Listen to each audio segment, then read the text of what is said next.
हम मीनू झा गोर लगे छी समस्त मिथिलावासी के एकटा गौरी के गीत लऽ कऽ उपस्थित छी। कोशिश करे छी नीक लागे सब गोटे के। धन्यवाद। जय मिथिला, जय मैथिली।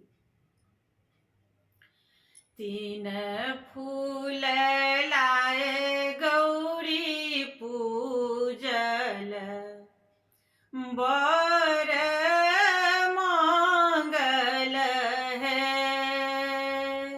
तीन फूल लाए गौरी पूजल, बर मंगल है।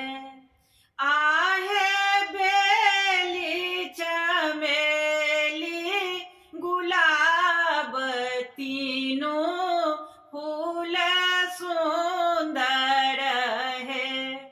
आहे बेली चमेली गुलाब, तीनों फूल सुंदर है।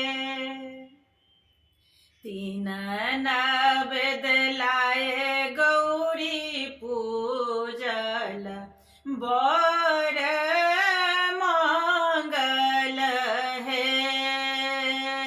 तीन नैवेद लाए गौरी पूजल, बर मंगल है। आहे केरा पेरा मखान, नवेद बड़ सुंदर है।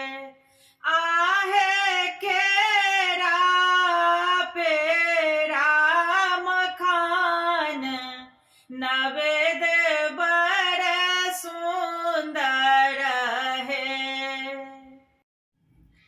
तीन सिंदूर लाए गौरे पूजल, बर मंगल है।